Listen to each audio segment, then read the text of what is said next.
encouragé en passant par Maestro Fabregas, Héritier et Robinho qui le fait tout le temps. L'idée n'a pas été que concert et les cas bien. Parce qu'en fait, sauf si vous avez vous comprendre le route, nous avons un concert à faire les cas. Ken piana si vous avez pas de petit nangai, il y a ma belle. Et puis je lance officiellement, je te dégage loin. J'ai pas besoin de ça. Non, autant de sa Bercy, sans moi, vous comprenez. Il faut un moment donné, parce que aux appétits, batubélé, voilà, mais il faut vraiment ligne conduite moroboy. Mamba finga rabatu, so finga batu, loban, maramona zo finga sikoyo. Na komo ngate, na bini mambona te, mais aux appels un soutien à médias. Il y a poto. Tu n'as bien média, na kabulu tu n'as bien média. Mais faut la vérité. En tout cas, on a monité penza média ya kin, to ba journaliste à kin. Peut-être 2 ou 3, peut-être Nana Bodouga, Franck Stemay, Thierry Mambaya. Ouais, mais en tout cas, il y a Poto Ndibou, c'est un artiste que j'aime beaucoup. En tant qu'artiste, je l'aime beaucoup. En tant que Moutoupé, c'est un jeune frère que j'aime beaucoup. Et c'est un petit mot respectueux et puis talentueux, j'estime, et puis je pense qu'il y a un potentiel pour vraiment un jour à comme un super big donc combattant arrogant et puis insolent. Il en tant que Congolais, parce que tu es Congolais, tout cas semblable, question à Bino, réponse à Bisso. On parle comme vrai Congolais. En tant que Congolais, combattants, ils ont fait un peu trop. Et na langage na bango arrogance et zama. Yo c'est ka comme musicien zo finga muté banga maman na musicien c'est ka o bata ba combattant o toujours respecter les lots, il faut pas comprendre que bata la pétition mo il paraît batu ba voter ka à peu près 400 ou 300 batu binonga ba intellectuel ba na poto bon ba toujours ba non peuple congolais diaspora boy musique. Peuple congolais l'obité que bateau représente 7 8 20 même 1000 wana. On a une publicité sans qu'on force mutu. Ça n'a qu'à la 27 vidéos. Communication di bosono ça na Congo pour la communauté et à Yango. Aujourd'hui plus de 14 000 billets vendus. Ça n'a ça la 28 000 vidéos. On a bénité jamais dans la souci béni koleka mutuana. Mutuana na béni moko eska ba massacre to salama obiso to dénoncer mi coloniaux surtout. Jamais mutuana na poto na 8000 km na sim ordinateur né. À cause de la souci, il y a massacre de la Beni, donc en fait, il a ici que les lobbies sont tous conscients de la situation de la Beni. On a des combattants intellectuels ou vrai. Il faut que Kangabato soi-disant représenter Bino. Ils sont en train de ternir l'image du combat. Ça dit que réduire le combat dans la tête à Bato Bongo. Comment tu expliques niveau bêtise, il y a Bato représenter Magambo Boloba? Elenga Congo, Glody Diasiga, la mignonne, la mignonne, Tracy Mbelenga Pro, Tracy Mbelenga Pro, Kaka. Tabo, bonjour. Bonjour. Alain Kous, bonjour. Il y a Papa Rolls qui est juste au fond, qui va aussi. Papa Rolls, bonjour. Ouais, bonjour. Voilà, mesdames, messieurs, nous allons commencer. Fali, bonjour à toi, Fali. Bonjour. Merci d'avoir accordé ces temps à la presse de ton pays. Merci également d'avoir accepté de passer un message à ta communauté. D'abord, comment te sens-tu 20 ans après, tu vas retourner sur la scène de Bercy. Après, quand je dis après, c'est-à-dire vers l'année 2000, tu étais là-bas avec Koffi Olomide. Mais cette fois-ci, ça sera Fally Ipupa avec son groupe. Comment te sens-tu? Ouais, excusez-moi, ouais, je me sens prêt. Je suis d'attaque pour ces grands rendez-vous. Voilà, avec les amis de la presse, on va essayer de tout solo dans la communauté parce que pour nos solo international, le qui n'a pas chaîne ni on se belé. Les autres qui au solo quand même na communauté pour na collecter un message à Bercy. Est-ce que fallait vous confirmer que rendez-vous il y a le 28 Ezali Bercy le 28 février? Ouais, oui, nous avons confirmé que rendez-vous il y a le 28 concert le 28 Ezali donc Gozala.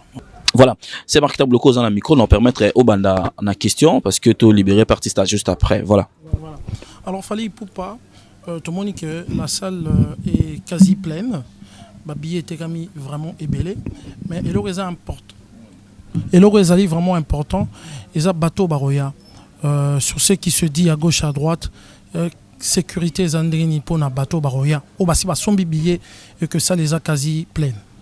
Merci beaucoup, Saint-Marc Tabou. Ouais, vraiment, les lots, Tosaline a presque 95%, il y a place, donc sold out. Totikalaki hier, Nazaki, message venant, il y a l'organisateur, donc il y a à peine 63 places assises et puis quelques places fausses. Et déjà, concert, déjà pour d'emblée dans le Malabatuke, le jour J, déjà, concert, c'est-à-dire que bateau na billet na bangote, il faut basso ma billet à souka peut-être jeudi et encore sur la place les ali parce que place ici là qui met tout fungo là qui 2000 places moroboé mais ils ont de plutôt bien et voilà question du boss et puis je crois qu'il y a quelques questions beaucoup non sur sécurité sécurité voilà sécurité na bango ya okoma en tout cas so ina rolo bakaka une chose bande kunyo surtout bazana ba billet na bango au bazana poser à la musique, c'est-à-dire où on a posé à la musique, bah on a posé à la musique, bah il y a concert, bah on a un problème de mon côté, en tout cas en France, donc bah Colombo, l'État, Bercy, bah si bah eu à précaution ni surtout, j'ai pas besoin de y a le belé, mais en tout cas tout dans la ticket naïe, dans la France, on a besoin de concert, à se déplacer, aïe jourwana. Donc il y a des gens bébé ba cotissier ba vandisi atali concert na suka na wabimi so on a problème peut-être on a problème nanda kuneta ngolinga mata na mbeto alala tamso yuki mutu pasi musique elengi trop mais en tout cas premier date en tout cas bro croanga sur parole. OK, merci. En tout cas, bonjour Fali Poupa. Alain Kouskou-Saga na mutakeli Shawastan. Vraiment. En tout cas na CPL Minga na poser ma question. Na CPL Mingi ndenge va poser ma question. Fallait, bon, on a pu se dire un chiffre, il y a 10 heures, il y a donc 119 billets au Tigali jusqu'à jour à concert. Est-ce que Fallait, la première fois au bêta concert à Bercy en tant que leader, parce que voilà, au bêta déjà à Bercy, mais en tant qu'accompagnateur, est-ce que on s'inspirait à Bercy nao ya Liboso au bêta qui n'a ancien patron nao? En tout cas, Alain Kouskou-Saga, la question est tellement qui toko. En tout cas, est-ce qu'on s'inspirait dans le concert à Liboso par rapport à un spectacle non au Sabiso et puis on attend ce spectacle là, on appelle chef-d'œuvre.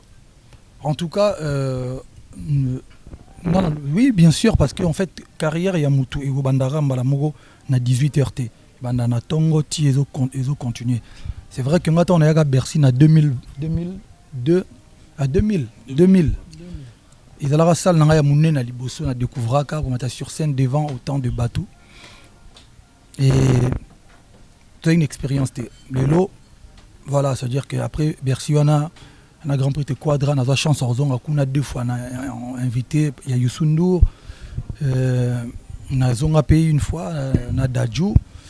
Les lots, donc, dans le comme Moutoumou a fin, c'est-à-dire prêt quoi, c'est-à-dire que les lots, Nazali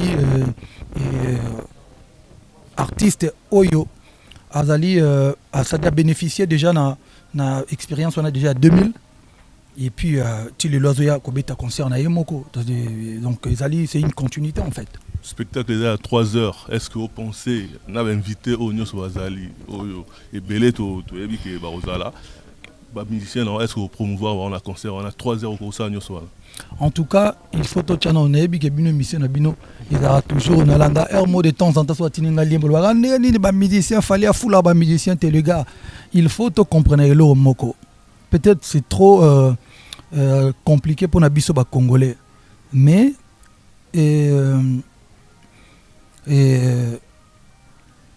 on parle de concert il y a Fali c'est-à-dire balobi concert il y a Fali hip-hop un micro à concert il y a Fali Ipupa. C'est-à-dire que quand on dit concert il y a Fali Ipupa, bien sûr que Fali on sur scène on a bateau va accompagner. Mais bateau n'anding sans être ça nazala moi esprit moko boye bato bazoya na Bercy bazana besoin bayoka banze mo nyonso tout ya fali ya depuis droit chemin ti lelo to na contrôle et même ba invité hein surtout bina to kemna ndenge mina siko na ndenge pena ya na sens ya nini en quelque sorte les gens so ba invité ba ye oui mais so ba invité ba na bango te tali bango parce que en fait banzembo ze belé lelo ngamo na zoluka même combien de nzembo to robeta na nzembo to robeta te donc pour il a dit que non biso to na spectacle moto sala et puis surtout le monde ça ba congolais photo ngolaka na mutu na biso que on debino ba mambo ya rufula biso to ina quartier latin il y avait un groupe qui s'appelait quartier latin ne o ga mo ba sambu ya ba F victime j'ai pas de groupe F victime ça label ou est producteur F victime peut micro na répondre F victime est un label ou est producteur so yon ndekono moko boy azana talent to ko produire bato ba accompagner na sima comment na bango ba F victime te c'est des artistes na preuve yango ke no biso bato ba accompagner nga ba betela presque ba artiste nyonso oyo yebi na misu na solar na bango na misu na solar na bango te na ba studio c'est-à-dire que ba betela mais j'en ai rien à foutre ça dit le longa so artiste na nga mo yelinga lelo alobi na nga ke non naza na contrat na ke beta na artiste moko boy mais c'est sa vie naza kuna bat petit na mo batera ke na rapoto comme une strat qui n'a rapport après dans Toulouse azobeta na ba groupe biso tout rose ba congolais mais toi on a vision mon côté modernisant donc. Voilà c'est ça et puis moi mes musiciens sont payés par prestation c'est-à-dire que Oyazali accompagné il est payé Oyazate a futamité donc voilà Fali Poupa bonsoir environnement des aboés tous abas réalistes. Et là, tu te dis quoi? Quand tu viens pour livrer ton concert et que Bande Kono ba Congolais, Missou Baza d'accord, t'es Baza prêt à Kobomana, Mkolana Bogomona, Togola Kisabino, Falia et prouver Bisso. Quand tu vois ça, ça te fait quoi? Tu te dis quoi? Baza ba ingrat, Bazo comprendre yote, Yaliboso Yango, Yami Balé, les lots balubino que Fali, par A plus B, on peut te montrer que Soko Betty, Kuna le 28 février, Makele Kotanga Batuba Okufa, qu'est-ce que tu peux faire en tant que leader? Merci beaucoup. On a deux questions. Non. Question liboso tuninga tana zomo na bandeko na ngai bazo loba non akobeta te akosala boete. Mais je me dis peut-être ba bandeko na ngate. Tiens, dans les lots moi bien anecdote mutu moi benga ngai bisinga no biso to comprendre que bato boya fallait bête en fait c'est des Nigériens qui sont derrière Batouana, bato balinga boma artistes et musiciens na musique à Congo kufa pour batika place na Nigeria ba gagner biso lelo.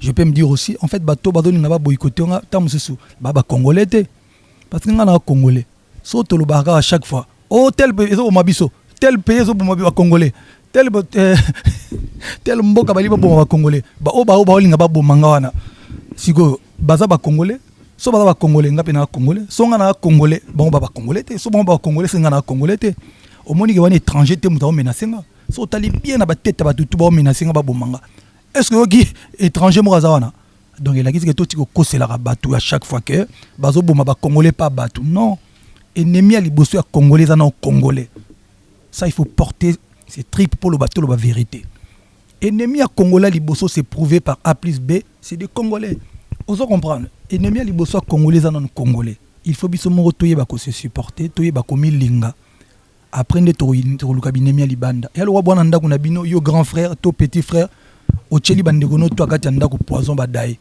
sima yo moko bimi libanda oh non na mono ndiye ba voisin bolinga ba bomo ndeko na ngai donc tant pas ba beni wana toi tu comprends pas ça ou bien bozo se comprendre tant bana bazo loba bato bazo bande ba drapeau ba nini ba lobi tozana matanga fallait ko beta na le cas une émission mon Afrique numéro 1 mutu mon na beni bisinga fali biso toza fanatique na beni toza na beni to la musique na fort tant tozo la musique na yo ezolongola biso ba souci oyebi nga na beta na beni na stade à beni plein à craquer na beta na beni na beta même na Butembo na petit Paris siko lelo bino baba grand journaliste botinda batu na bino na beni lelo bota so ba bar to kangama so botindi ba lelo na beni bota so ba bar to beni kangama et puis boke na beni bota so boka musique a fali ou ya artiste mse beta te na beni en fait doana tout ça ya lokuta même na beni musique e betaka donc il a ki sinine biso mutune tasia kenda beni mutona kenda beni te jamais dans souci beni koleka mutwana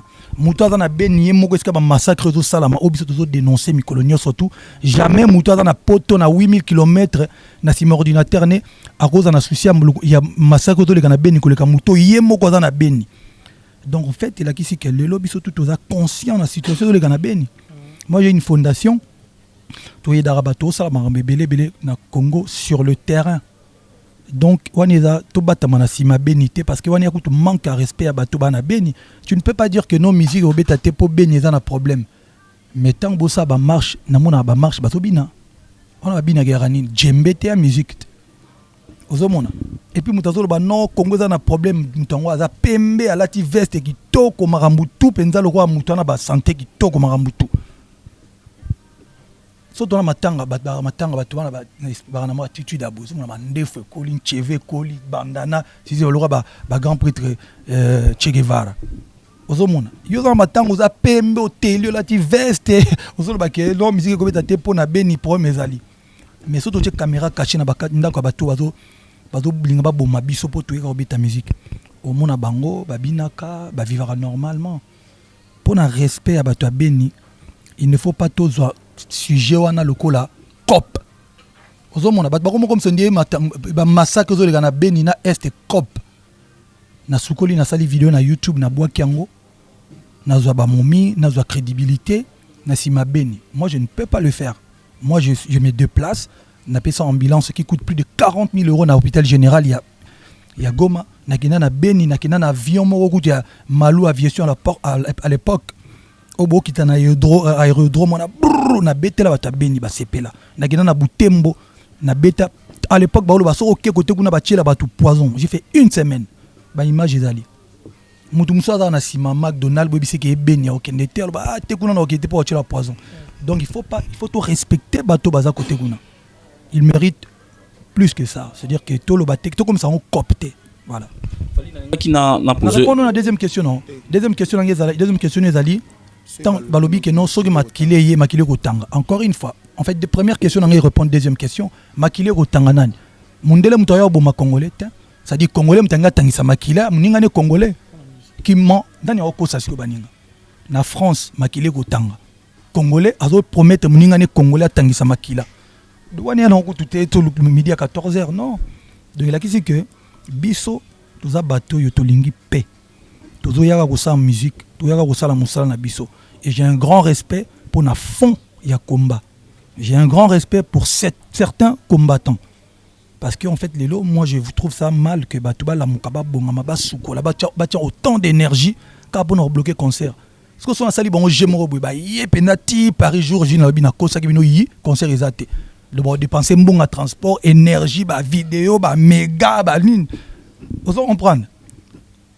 Bon so concert ebeti quoi. Discours na curieux ba discours est à l'après concert. Pour concert au bête. So concert est bête discours na bango après za la nini. Ono to tika na biso raté conseil gratuit na bandeko nanga o baza ba combattant.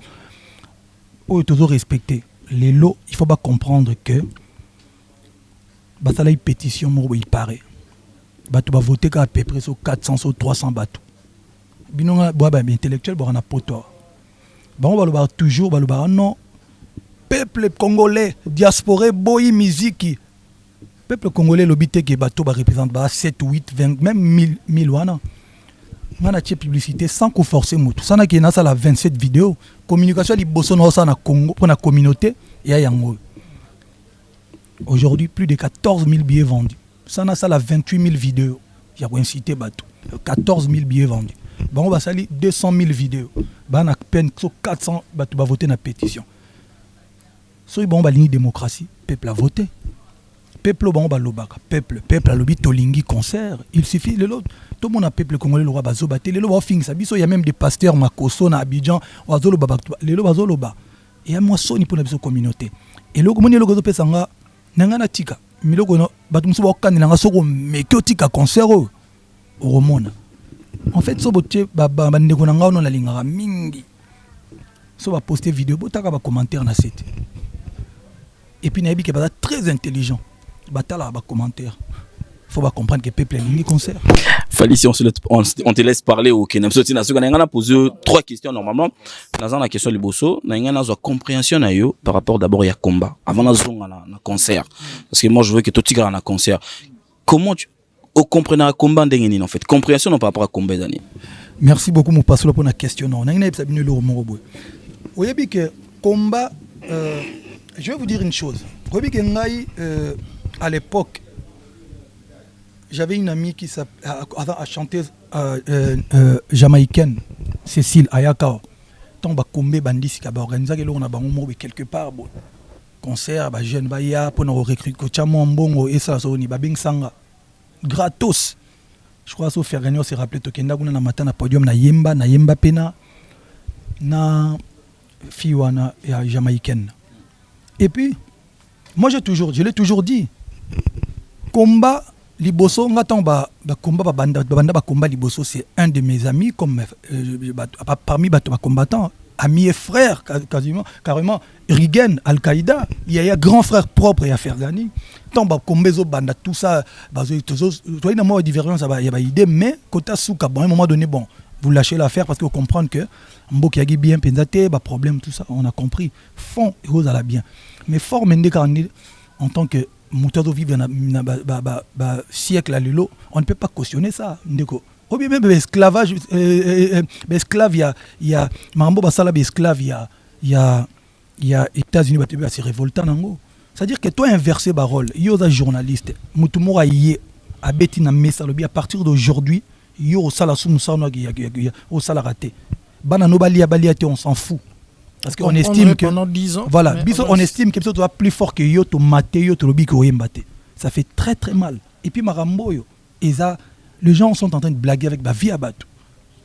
Oui bi Makambo na ba master musu ba ruta Amérique du Sud abi Makambo parce que chez vous les Congolais, c'est que de l'Amérique du Sud mais Makambo est ici là.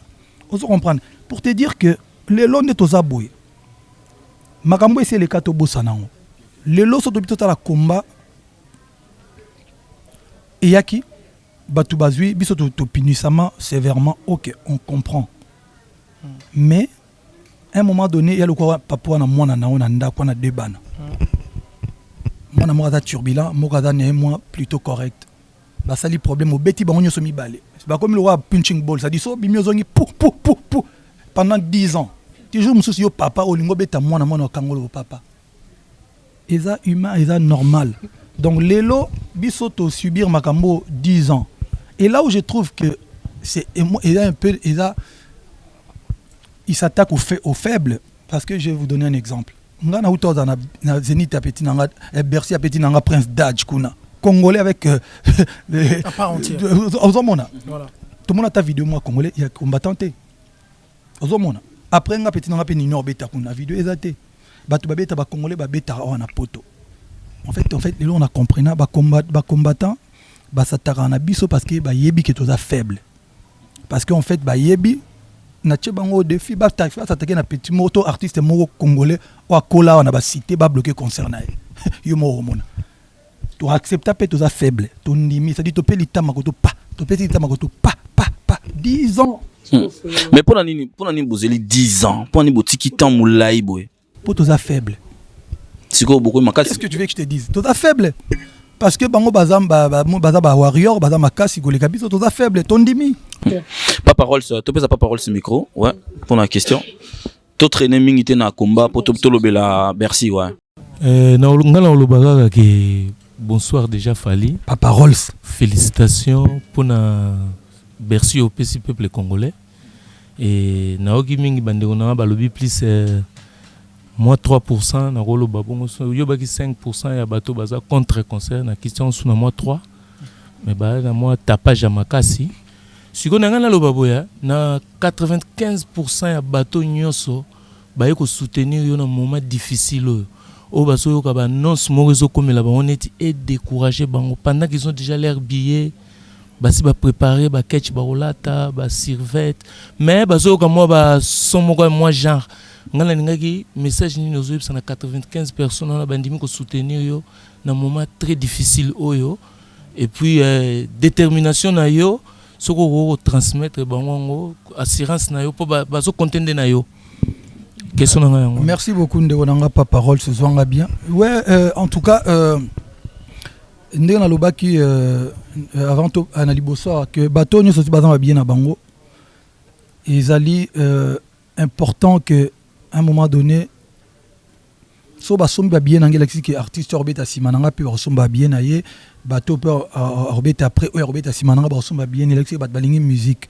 Alors bateau bolingi musique et bêta manifestez-vous bolakisa que non biso to lingi Congo mingi mais to lingi pe liberté na biso mingi to lingi pe musique parce que en fait au kolinga de mettre ngana abwe ngai na bref na sala mambebele na Congo na linga Congo na za bato ba yebi ba position na ngama mambebele belé donc ba yebi na besoin de relater ngote vous comprendre mais je pense que il faut essayer la liberté na yo suki ya muninge bandi donc totika munamta sala choix na ye ce qui penza baloba au nom de ya peuple il faut battre pesara mot d'ordre concert a fallu dans les 28 na Bercy biso organiser ba fête biso na biso ba combattant to kei ba fête wana pour falloir ça l'ampiaka so falloir ça li plein et la gisi ke bato balingi na bango musique et puis na ngina lobelo mo bato basomba bien na bango boya ba précaution ezwami pour bato ba yebi que et moi ba manifestation ezali mais en tout cas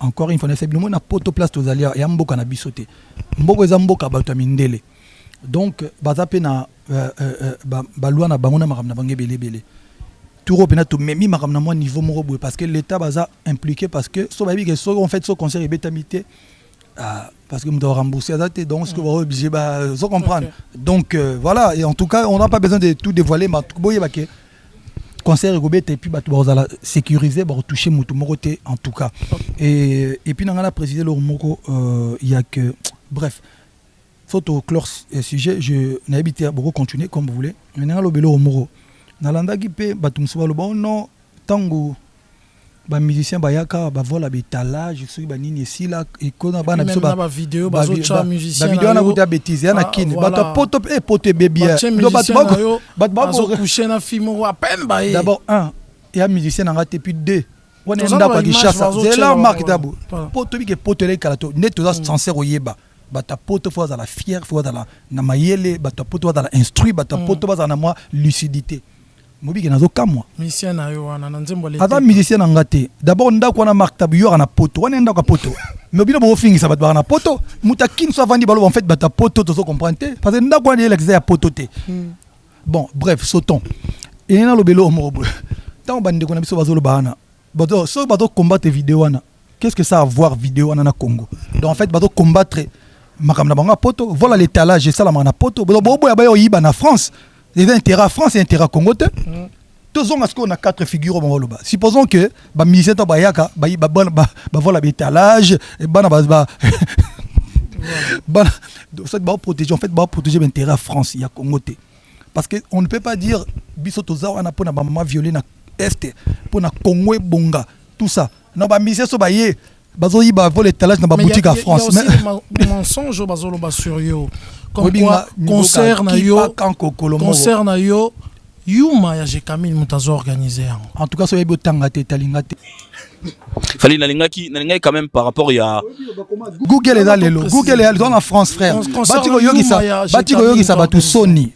Hein? Batiko yogi ça batu Sony. Ba français langue na bango officielle et la langue française. Google est comme en français. Google, le lot est compliqué, Yuma Production. Non, je n'ai pas besoin de. Non, on peut s'accourir. Non, moni, batomaye le tout, baby que oh ya bêtise. Donc Google, Yuma Production. Donc quand moutonga j'ai quand ta produit ça qui ayana Kamora. Adosso a produit ayana Kamora, il y a problème té. Moutonga j'ai quand même ta produire section d'assaut. On a problème té. Iro beta simananga, yepé quand on a mouton. Non, baby que quand je regarde ça. En tout cas, un message fort na bandeko ba combattant intellectuel ou ya vrai. Il faut que kanga bato bazolo soi-disant bazo représenter bino. Ils sont en train de ternir l'image du combat. Ça dit bato réduire combat na ba tête à bato bongo. Comment tu expliques niveau bêtise ya bato ba représenter makambo bolo baona. C'est pas savant. Google mais ce qui est bien, ba formule na bango tout bato mo kangang so bayeka bakango bayika amuni te Ok. nga mutu moko tasela bango réponse ya makambo question zo tunanga Voilà. donc voilà Merci. Tous on a Bercy parce que Bercy ils ont marqué Makambe Belé parce que ça challenge le pour na yo d'abord parce que ils ont le col tous se voiler ba fasté ils ont le col retour ya musique congolaise na scène européenne Bercy on a pour na yo mo challenge d'abord comme on ba musicien et combien déjà moi problème 30 à Pamba 30 et combien déjà moi problème parce qu'il fallait qu'on veille sur comportement na bango pe et ko influencer concert na yo. Déjà de un, comment tu t'es préparé par rapport à ça? Par rapport à groupe na yo avant Boya Awa et puis Bercy, et ça retour il y a musique na scène européenne et non choloba parce qu'il faut redonner encore le goût aux Congolais de la diaspora, le goût de la musique parce qu'il va perdre en 10 ans. Toi en sauté. Comment tu te prépares par rapport à ça? En fait,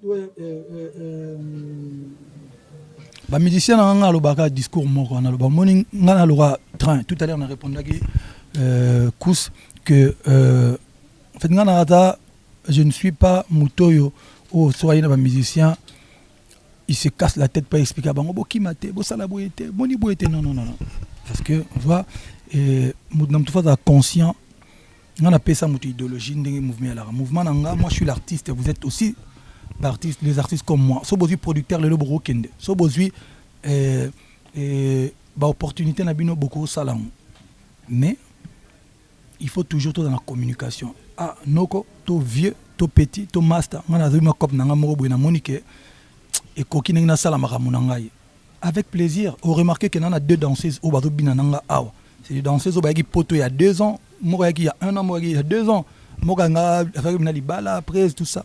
On a fait ce qu'on pouvait faire à Yamikil. Moussoussawa, à Otoya, on a mutna tinda et poto. Parce que j'estimais que, bon,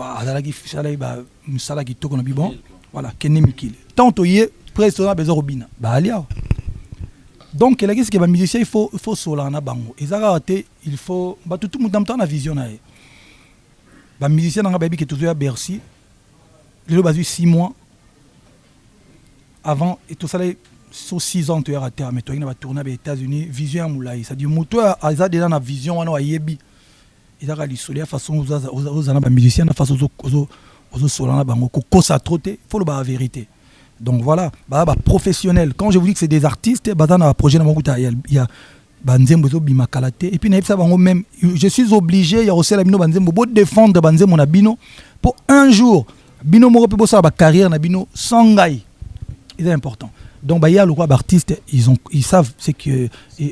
Sauce à Bercy pour la Bercy pour sa musique, justement, et le est très capital parce qu'en fait, les lobbies qui ban en 2002, si le nom a concert à c'est très très grave parce qu'en fait, culture nabiso et beba, et longa. Banana, par contre, il y a un concert nigérien, il y a un concert tanzanien, et comme normal. Il a bien été. Et puis, le loso, ici, bangonet banana, biso, bazokola, so ici, banque non. Vient na bino papa gout na bino roi wera de la forêt tondi ça bersion beta 2 fois zénith non papa tu mens ozo comprendre adon di maté que prêtre basala makambo pourquoi parce que tout le monde basala il faut boma sala ou viona basala donc lelo ezala pe bien so bat ba mona biso to zongi na Bercy biso atel biso to panza on a grand petit quadre à l'époque ta batu basutuka donc musique congolaise est forte et vraiment il faut zonga bongo bande qu'on a biso bazolinga te to beta on vous promet vraiment tu bino vraiment beau comprendre lelo to yete to boto la bino succès bo continuer à bino ko sala ba vidéo na bino na YouTube bo zape ba momi ba makambebele au sala manango déjà le quoi toi na c'est Marc comment tu comptes faire parce qu'il fallait aujourd'hui te diviser aux en Congo na kati na yo et puis aux en Afrique na kati comment tu comptes faire banani balingaka te combattant donc nanga na ba combattant nani aza arrogant répondre nga omoni à un moment donné zela balingaka mututu batambola likolo mutu na voilà mais siko me répondre bango yongo na pour pas solo voilà ça arrogant donc azo défi yongo nga to na tuni aux questions nanga na ba combattant nani aza arrogant et puis insolent yo en tant que Congolais parce que tu es Congolais tout cas semblable ba question à bino ba réponse à biso on parle comme ba vrai Congolais en tant que Congolais ba combattants ils ont fait un peu trop et na ba langage na bango arrogance et zama yo so ka comme musicien zo finga mutu banga mama na musicien so ka C'est Marc, toujours on a concert. Oso yoka vidéo musicien moko afinga mo. C'est là. Oso c'est Marc. Tangelanga vidéo, oso mona musicien moko afinga mutu. Nini mama nao. Non. Oso mona musicien moko ba toko bomayo to makile ko tango so mona ngo. Alors raté mais tango basenga to yaka na micro liboso na bino ba réponse na bino soki ezali boye bango ba traiter yango d'arrogance. En fait, le hypocrisie de l'équipe. C'est-à-dire, vous préférez. Mais il faut te signaler bino quand même. Mais tu es bien. Tango lo baboye, ba lo ba que il s'humilie pas. Banane. Donc Moutunet ngana s'humilier devant Tangla Komumoro. Voilà. Donc ngande na boye. C'est-à-dire ngande na boye. Donc nami kiti ça. Badumusu ba yana ba poto ba mission ba mima bango. Badumusu ba zali bisom to boire bango. Badumusu ba zali a ofingo na télévision. Après, à le message. Voilà. Tu sais que moi, j'ai participé à la réunion de combattants. Oui, je sais. Tu le sais ça. Alors, les vrais combattants savent que moi, aujourd'hui, j'ai un ami que je considère comme un frère qui était combattant à Bolokanga Kutuna, na Zénith, Rex Kazadi. Rex Kazadi. Parce qu'en fait, tu sois quand il y a un truc qui ne va pas dans le bas nord, il y a la vérité. Tu l'obité que photos à la divergence, il y a idée. Si, et cause là parce que tu as biso tout mende quand tu kamambu na robomo parce qu'il dénonce la ligne côté. Na rosala obo na robetayo. C'est normal. Ça dit même pas politique. Ah on a poto tout le monde en gros débat. Il fait ça là. Contradictoire normal. Voilà, normal. Il faut tout ça la ligne moko to dépasser té. Et là qui c'est nini. Ko bomate to tangisa makilate to finga ba mama batute ba parents batute to finga batute. Démocratie c'est en parce qu'en fait ba vraie valeur na biso en wana. Mais lelo bat bandolo ba musicien ba bisa ba musicien ça dit makambo biso to sala. So boche les années au ba concert no beta boche na YouTube, na les années combattants boche na YouTube. Je ne pense pas que parents moko on dit matala ba vidéo ba combattant na banana. OK. Merci. Fallait toujours on a la question à poser parce que aujourd'hui tu es séparé entre le Congo et l'Afrique. Quand je dis le Congo et l'Afrique, dans toi, tu as la rumba. Wana rumba. Oh, il faut défendre jour wana. Mais en même temps, je rentre dans l'album Tokos où il faut nourrir une grande partie yabana oh ba botamina poto awa. Na une grande partie yaba africain. Oh ba consommer plus album Tokos wana. Mais comment tu vas comment on la neni en fait? Question ngeza wana. Ouais, en tout cas c'est vrai que yango moni est important pour nangai ba musicien ba comme déjà na Paris ba s'imprégner na Mali ya poto na ba conditions bientôt répétera ba conditions bien pot environnement qui toko et ça dit so ba obela ba bela déjà avant c'est maintenant ba koma ki ba mi bike là déjà on comprend ba check up ba ni moni muta bezo kima sambouye biso na spectacle na biso mais chenga ba kima rapena rarement ba to ba kima mingi ba to ba master ba pire petit ba ni mais ba nduli c'était donc tous à après niveau de barosé ça dit on ira concert et à chaud bateau voyant à Bercy en tout cas mouton yate a regretté après le bas oh damn na rata iboro voilà du chef d'œuvre est-ce que pour tout le monde concert musu soyane tu ba grand frère na Jibem piana au Zénith à Beta au Tilelo et tikala ko bet donc Beta ma toujours est-ce que tout s'attendre que au bet la biso bloro moro oyo et rotika la pêche d'œuvre net ba concert à bon en tout cas na rosal effort na betelo moi kitoko etikala omoni ba vient na biso ba beta basala maramba kitoko ebele tant yo zoya il faut pas na idée que au copier to au longolelo mo bo ba via ça donc il faut ça le moko so beti bat balba non na nemoko en fait ngako to pomme ya na vocabulaire na ngako zongisa ona ngapena le bango to ça dit premier concert na nga ya Bercy c'est ça à l'affiche na rolinga peneza la bien rolinga ça la vraiment bien et puis c'est dommage que et eux a soutenu toi à kala boye penda boye baba na mai bazo tembo na ba château rouge ba okende pena na bokata suki na ba Saint-Denis bazo kende pas ambiance wana pena ya laki mais c'est pas grave tout ça là on a ba moyen de bord mais il voulait bien. Est-ce que vous considérez un parcours au Tilelo Bercy? Est-ce que sur échelle, il y a son au Mitiani, au Salida combien? 50. 50. Ouais. Ouais, sur la 50, nous souffrons. Non, donc, bon, 20 coûte, 25. 25. Parce que là, le projet belé. Tant que ça, 80. Non, la salle, non, 80. Non, la salle, non, 80. La salle, 25, quoi. Ça, 25, quoi. Tout le monde qui est na Robin au Mundi, est-ce que vous continuez des marches pour la Moussou? Mais bien sûr, moi, oui, bien sûr. Oui, Robin Omundi, c'est un artiste que j'aime beaucoup. en tant qu'artiste, je l'aime beaucoup. En tant que Moutoupé, c'est un jeune frère que j'aime beaucoup. C'est un petit mot respectueux et puis il est talentueux. Et puis je pense qu'il a un potentiel pour vraiment un jour à comme un super big. Donc, tant que il mérite, en tout cas, il le mérite. Il fallait. On a bakisi on a été, ou un musicien moko F victime en même temps DJ Virus. Ouais, DJ Virus. On a écouté donc il y a artiste nanga puis petit nanga pe. Donc le gars qui fait jamoune ne fallait mututu kaka ya po ça c'est bien. Ba penser que Kabou ya royate au salaire pour au salaire gratification moko ou bien zanini. Non, Kabou ya petit nanga, a l'un de soldats nanga, même si a moi tête en l'air, a moi en bruyère, mais bon aza quand même petit nanga et puis dans la fanatique ne batu balinga ye na ye na ye po batu ba tamusu batu balinga ke ba bendes ko matoi ba ebisi petit na omoni ba ye na yo ouais no pe royate mais ba ye na yo parce que ça petit nanga parler pe tout ça et conscientiser puis na remarquer banda ye mikilia so des semaines on dit à l'autre chasse drink On va prendre la question de Papa Rolls.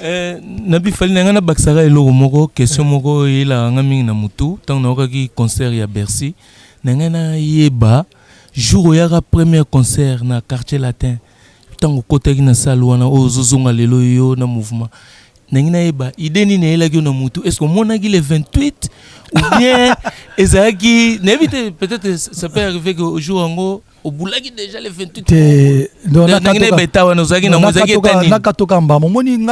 en fait ngai déjà babilo va répondre babilo ngana bomba pour na documentaire nanga maintenant dévoiler ka moi dimi pour na respect bwana ngwa bobi ngai na ndo boulera jamais qu'un jour dans le quartier latin parce que bon ndo mona donc gampe de quoi de ba master nanga yo ba ali na tiga bango et ayi kuna ba idendo yate donc tantôt hier, en fait, non, une anecdote, moi, dimi, tantôt hier, concert à Bercy, tantôt hier, tu as rappelé avant 2-3 semaines avant. À une semaine, il y a concert, na Romo Galiboumo, pas si, bas ventre, c'est-à-dire, na Romo, de ba waya, il y a fait appendicite. Donc, ça, un grand bouzo, batam, souba, il y a opéré, il y a opéré un jour, il y a raté ndoule. Maintenant, le baté, na bomba, c'est creux. Ti, après ndoule, na le banc. Na bêta, un petit. Douleur on a bêta dans ndoule après ndoule na kenda donc ils n'ont rien donc il a dit que na zaigara voilà na affronter ga bon sans artiste yo bayana yo na biko sola na la plupart bien ba oni bazoko encourager parce que moi personnellement j'ai lancé un message aux artistes na monaki héritier Watanabe qui a demandé à ses fans en tout cas de venir na concert na yo et que pour naïe à l'obagi que ceux qui ont réussir évidemment ce concert c'est les alliés bien pour nos artistes. Aujourd'hui même Fabregas a publié sur Instagram. Fabregas a publié, il y a quelques artistes qui l'ont fait. Est-ce que nabaya na yo banani basi ba bengyo bazoko encourager même en tant que Kouzoual ba que tozana yo. C'est marqué que terrain de mangane a polémique. Non, mais c'est juste mais en fait problème mes amis, tam souviens moi linga encourager nga juste avant mata scène. So on attend bato ba encourager nga lelo ego décourager pe et là on a rolo banokaka vraiment namoni bato nyoso to ba encourager nga en passant par maestro Fabregas héritier et Robinho qui le fait tout le temps. Robinho qui le fait tout le temps derrière. Robinho donc on doit comprendre en fait nangna lo banine nangna lo baboy je sais que les lob artistes nyoso tout idée na bango ezali que concert et les cas bien parce qu'en fait sauf soza pena mutu moko oza comprendre le roté ndo linga concert a fallu les cater parce que songa na beti il a qui c'est que bon c'est que bande kona biso ba combattant o bazo linga musique beta ba sali musala bien ba faciliter biso pour musique et zonga pour et ça la bien donc en tout cas je remercie tout le monde, on a remercié Batunieux de tout basi ba encourager et puis il faut comprendre que tant que nous avons besoin d'encourager ngai maintenant nous avons téléphone nanga été nous avons appelé le numéro de téléphone et puis tout ça nous a moins une semaine il y a concert en tout cas pour ne pas créer ba polémique na yebi ba soutien au ba te belé ba soutenir même vient quoi yo tenka ba on vient biso ouvrir en son peut que le ba la télévision tout ça donc il a dit que ba toi belé aussi ouais vas-y quoi na sola na ye tu comprendre pour te dire que les lots na position à que oh viens encourager Théo petit boyoto master boyoto nini te dans un concert et puis je sais que batmusu alita mususu boza pena ba affinité ma capacité mais de cœur na musika au soutenir ne yo kaka voilà parce que ils a bien son on avait dit le lot mutu musa ko beta lobby voilà Fali pisa micro. Je pense aussi que médias, parce qu'on travaille toujours ensemble, bah, politiciens, bah, musiciens, bah, comédiens, bah, sportifs. Je pense que aux appels un soutien à médias. il y a poto Tu n'as pas médias, na kabulu tu n'as pas médias. Mais faut la vérité en tout cas non na monité penza médias ya kin to ba journaliste à kin peut-être 2 ou 3 peut-être Nana Boduga bah Franck Stemai, bah Thierry Mombaya ouais mais bah, en tout cas il y a poto si oh il y a poto bana il y a poto me de dégager à poto dans la bien poto no habité que il y a ba français ou il y a ba radio en internet ba poto net ba bino ça j'ai vu na mona il marque ta ba sala débord en direct azo donc vous comprenez yo pe na monaki mupasula yo kuta beta na Kelly Rostondo ba débattre donc je pense hein, pour être franc médias na biso ya communauté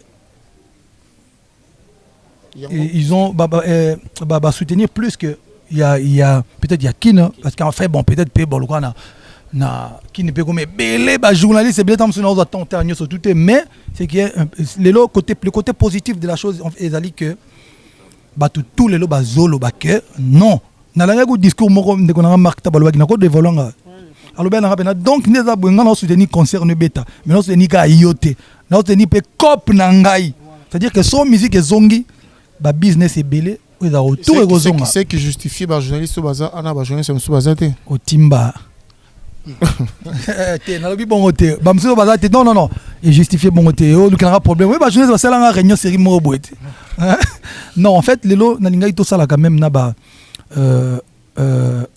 journaliste c'est moi muke ba relais message et puis après bino wa même ba mbiakat après to zape ba génération ba jeune même si y a dans bino tondi y a dans moi dimni cote na bino mais après écoyer côté famille faut comprendre ça dit toi famille à part on au-delà maman qui journaliste c'est mon frère famille pena makila donc mais et le but que bato ba yete nazo compter na bango te non ils ali que mais c'est vrai que choix ngamo na sala choix na ba telle personne vous comprenez même bango ba tiranga moi trop mais bon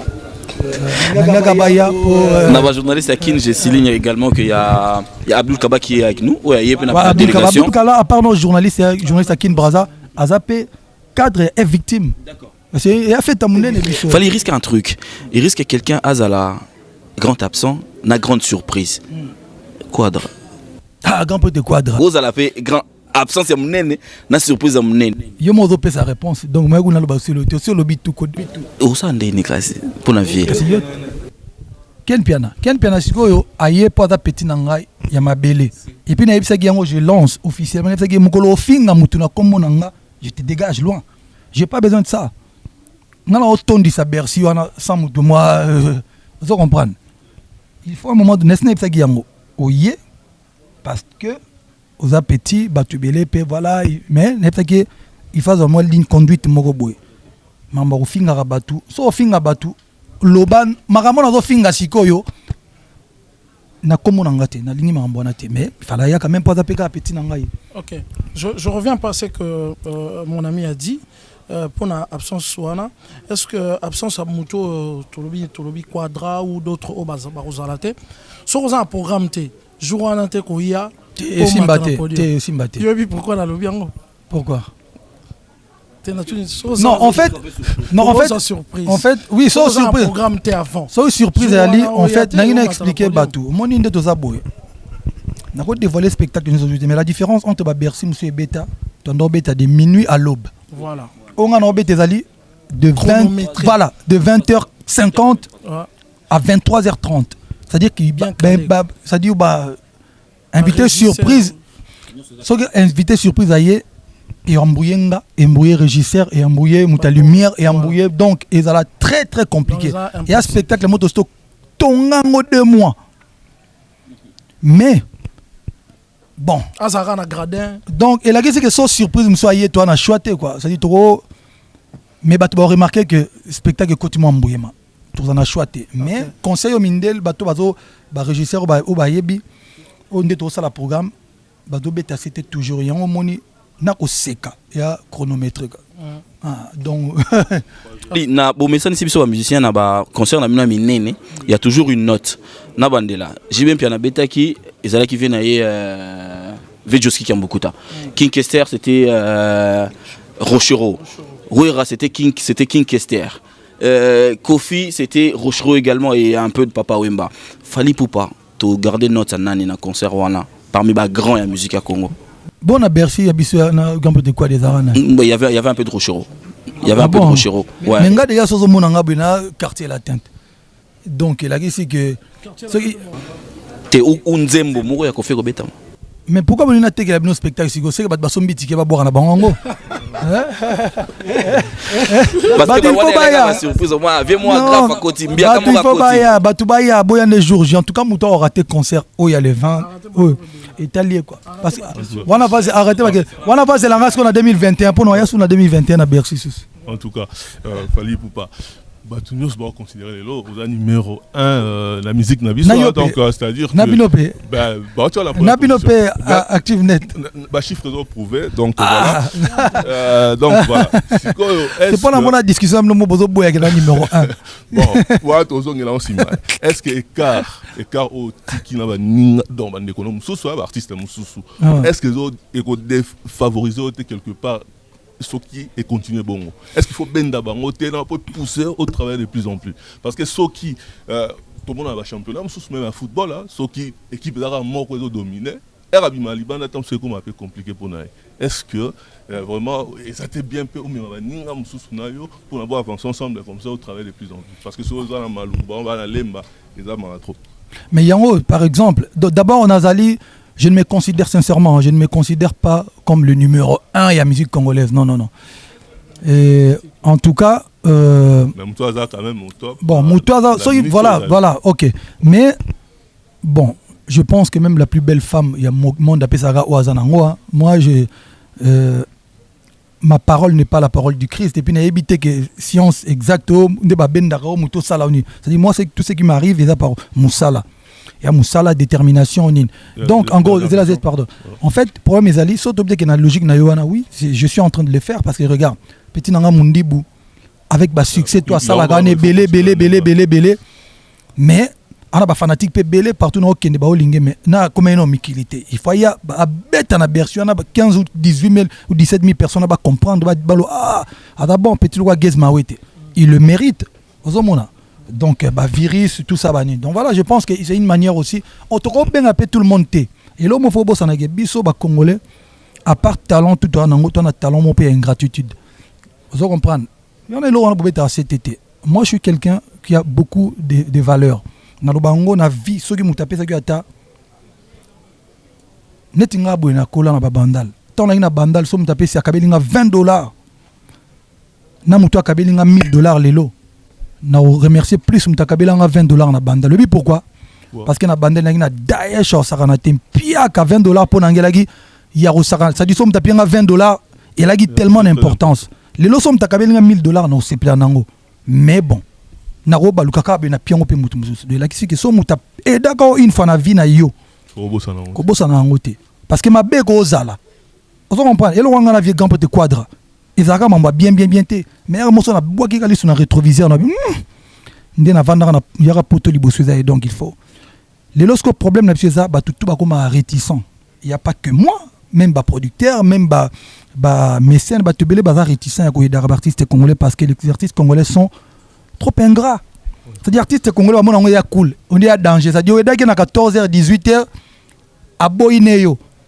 Et puis vous encourager on est cool mais babengango toujours il faut rattraper un jour. Il y a un moment même mutu avant la volontaire aider batu mususu mais quand au monde a un comportement biso to abatu et puis voilà moi je suis pas dans mutu na voilà. Est-ce que défi mususu ils ont envie par rapport à après Bercy? Après Bercy déjà album nanga Tokos 2 Obima et Bima Awa na juillet août na été et puis après on a une grosse tournée En fait, c'est aussi Bercy, tu es à Londres le 29 mars, et puis tu zongi, c'est une grosse tournée en Europe, il y a un festival, il y a un mboka msuso oyo, il y a le roi Belgique, le roi Allemagne, ils ont déjà tourné moi mounene et puis tu aux États-Unis et puis voilà. Des fois Bercy Arena la défense tout le monde est mon pas à hôtel ko présenter biso. Est-ce que au Boulan Arena New Arena. Tu wana ba kota ba mo pa. Fali, voilà, merci pour notre temps accordé. Biso, on a un mot de conclusion par rapport à bateau nyonso bazo prévoir qu'il y a production nayo, message mon dans la communauté nayo et puis en français aussi pour la communauté africaine également. Mot de conclusion. En français na ba médias musus, ils ont adressé, ils ont pour na bandeko na biso ba congolais. Donc en tout cas message na ngana bandeko na biso nyonso tout yo ba congolais, oyo ba sombi ba bien na bango boya ngande ko na bino. Na oyaka ko beta musique et zaka jourana tout sepelaka musique et beta tout ça ensemble tout revivre sous moi ba sensation ana comme il y a 10 ans quoi que congolais pena ba lati ba ye ba mabanga tout sepela ndenge zala kala le communauté comment diviser ngana ba musino mona lelo peut-être 10 ans na mona bangote parce que le quoi la musique ya rasouté ba salon de coiffure ba congolais ya pena souté ba restaurant et puis communauté et kabwana ba mususu ba linga ba boma ba musicien. Donc, comme réticent, on ne fréquente plus il y a Congo. C'est dommage. Donc, vraiment, Bandeko, to benda moi film, to comprendre que le message on a le babiso tu es défier mon touté. Tu y en a biso ka ko la musique parce qu'en fait, il y a 30 personnes. 30 personnes on est na bango tout ça calcul. Bana ba famille, bana basi, bana bandeko, bana ba maman. Ba famille na ba maman na bango pe bazo zela bango tamsa moi 100 €, moi 200 pour aider bango. Le retour. Est-ce que biso to ko loba, biso ce que to abatu. Na otia ce que éveil pena ya ba congolais. Comment vous cautionnez que mutulwa kabuya, maman na bango na mombele kuna ozela moi na zonga amemele loko. Siko bino parce que bona poto bolo ba que non, to lingi bango ba betate. En fait, vous êtes en train de dire quoi? To bitobi qui sa beni mais to boma batu muso ba congolais parce que aussi ba congolais, bana ba famille na bango. Mon que ça logique té. Donc logique à lelo ezali que bandeko oyo je remercie Diak United na ba effort na bango na compréhension na bango ba comprendre que lelo il était temps que communauté na biso fait comme rozonga batuluko la ba Rex il a toujours été là pour na ba kenon voilà batuluko la ba na mone tout moi banda là aux États-Unis Anthony de son père bato belé bato combattant oyo lelo ba comprendre que musique yango te moto so ebeti le 28 et go bomasu batu plus ou yego stopper ces maramnyoso tout il faut tous à l'ensemble ba combattant encore une fois oyo bazali koina ba musicien ba boma biso na no musicien moko ayate ko prenait violence to ko boma batu et puis le 25 sur le 28 bato bazolo ba ke no tu boma makile ko tanga en tout cas et aux alabino bolinga bobo mobandi kona bino ba congolais et alabiso parce que biso dans la kata salle to betaka musique donc il faut totika makamboana il faut bo comprendre que bino bona ba vina bino bodo sala combat biso tout na Congo moko biso tout na bolingo moko mutu nyoso tout makambezo le kana beni makambezo le kana ba na ba est makambezo le ka même kuna et le kara partout na Congo da passe ba congolais nyoso tout mais je ne pense pas que tangu makamone le kana beni bato basala misala bastopaka ba journaliste bastopaka bato bakena na mona ichumo combattant bazolo bano boyebi ke awa mama misala tongo na kenda bulo na mona jomo à Bruxelles franchement donc moninga ne du kabana ngana kina musala na tongo ne yuka bamboko il faut ko travailler pour les sabana jo en plus ozo baki yo kena musala na yo pour les sabana donc musala qui musicien ya sous musala quoi non bah voilà donc il faut pas comprendre qu'à un moment donné tout les qui ça déballe élevé débat tout le bac non voilà les gars tout le monde qui est musique et betaka biso to on a besoin de 2 minutes na concert na bino botoya to passer message à Congo wana za bato balingi Congo ya solo wana baza bato balingi musique et beta te po bango ba et ça ombre na célébrité na bango non parce que et c'est contradictoire le lot aujourd'hui biso to ba moto zo réparer ba maman na est il s'appelle Docteur Mukwege c'est le Congolais pour moi j'ai dit le Congolais il faut tout respecter honorer que les loba congolais nous sont tout nanu et Docteur Mukwege azo mérité tout aider même yé moko Docteur Mukwege azolo ba que non eza logique te biso communauté to ko bomanaka biso na biso to profiter munguna kota donc totika makambo wana bato bandiko na biso baza de l'autre côté boya na bino musique te so bolingi soki bolingi pe bokanga bana bino baya na bango te mais botika pe liberté ya bato mususu bazala libre on ne peut pas wana tokomozongo ndire ça dit so topesaki bato wana minduki fimbu tokomi na chaîne batie biso ba chaîne et pourtant toi on a raté à France voilà. Merci Fally. Voilà, on va libérer l'artiste, mesdames, messieurs. Merci, ça a été un grand plaisir d'animer. Ouais, je vais faire la suite. Donc, voilà. Non, c'est bon, lui il a parlé, c'est bon. Non, vas-y. Lui il a parlé, donc c'était Adil Ondolé. Merci. Adil Ondolé, un mot aux téléspectateurs, vite fait, aux gens. Ouais, Adil Ondolé, je vous dis jeudi, merci beaucoup à mes amis avec qui on a travaillé. Merci à Fally Ipupa. Et le 28. C'est Marc Tabou. Moi, je l'ai dit, j'ai fait 2 messages pour dire que nous soutenons en tout cas que les concerts Ezonga pour que tu réinventé combat et Mboka Nabiso autrement. La musique Nabiso est à haut niveau, mais cette musique peut véhiculer en tout cas message moko na Bamikili Belé. Je remercie encore une fois Prince Toukouzou l'honorable au Alandi Bisso et puis Néo Tam Tam qui m'a Merci, c'est Marc. Jean, Alain, pardon. Alain. En tout cas, moi je souhaite juste micro. Bon courage na Fally Ipupa et puis voilà, bonne chance et les gars bien et puis Jean-Paul Kilombo, merci de l'assistance. Merci voilà. Papa Rolls, un mot. Donc boyara et belé donc kinzunge ozala le 28 wana donc obayate barata poto bo vivre ngo donc bilengi wana na sir le 28 kara boye belé. Merci Papa Rolls. Voilà, nous sommes arrivés pratiquement à la fin de cette intervention de Fally Ipupa qui est nommée en route pour Bercy. Mesdames, messieurs, si vous avez aimé cette émission, dites merci aux amis qui sont là mais également à l'équipe qui a bien sûr qui a pris le temps de couvrir bien sûr cette émission. On va se retrouver prochainement chacun de nous bien sûr dans nos émissions respectives et merci au staff de Fally Ipupa, Maître Manix, merci à Fego la Merveille, merci à tout le monde, merci à Dudu Joli Bakanja, merci à qui encore